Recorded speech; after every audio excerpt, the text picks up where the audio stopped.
Le coup d'envoi des Unseat Games, les Jeux augmentés, première édition à Las Vegas. La compétition s'ouvre ce dimanche et elle fait polémique. Les athlètes ont le droit de se doper, c'est même encouragé.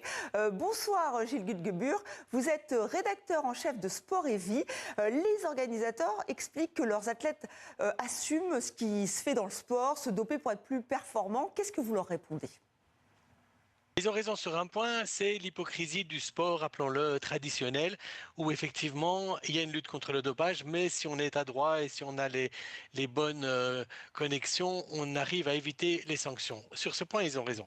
Mais la réponse qu'ils proposent, à savoir des compétitions dopage admis, véritablement, c'est une bascule dans l'histoire du sport. Elle est dangereuse pour les athlètes. Elle est absurde du point de vue du règlement. Et donc, c'est effectivement un moment important de l'histoire du sport qu'on est en train de vivre avec ces jeux dopage admis. Oui, un moment important, vous dites même une bascule. Est-ce qu'on peut s'attendre à des performances sportives hors du commun? Est-ce que c'est ce qui est recherché? Oui, clairement, c'est ce qui est recherché. Donc, ils visent un record. Peu importe la rentabilité économique de l'événement. D'ailleurs, les places n'ont pas été mises en vente. C'est seulement sur invitation dans une petite salle à Las Vegas, un casino qui s'appelle Resorts World.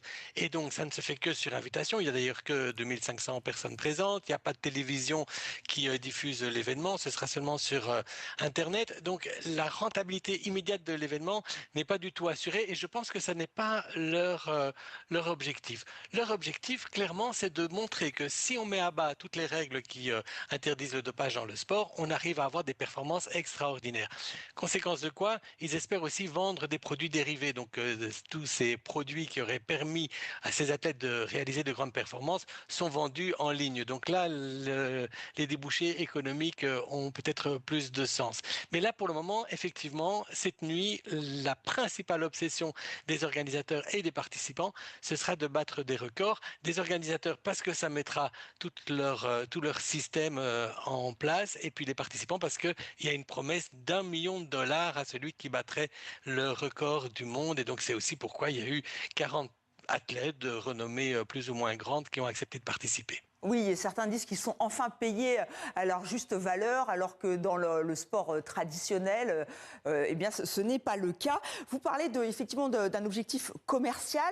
Il y a aussi est-ce qu'il y a aussi une visée idéologique, parce que ces jeux sont financés par les milliardaires de la Silicon Valley et des gens comme Elon Musk, Mark Zuckerberg, Peter Thiel, qui est moins connu du grand public. Eux, ils plaident pour un transhumanisme. Pour Peter Thiel, c'est lui le grand financier de l'opération. Il aura mis peut-être 20 ou 30 millions sur la table, ce qui est rien pour lui, parce qu'il a une fortune estimée à 16 milliards de dollars, donc c'est de l'argent de poche. Mais lui s'inscrit dans un mouvement qu'on appelle le libertarianisme ou le transhumanisme. Donc c'est un mouvement qui prétend qu'il y aurait moyen d'augmenter l'être humain, d'améliorer ses performances sportives, mais aussi intellectuelles, et de ce fait-là, d'arriver à une sorte de nouvelle humanité dont lui serait le héros.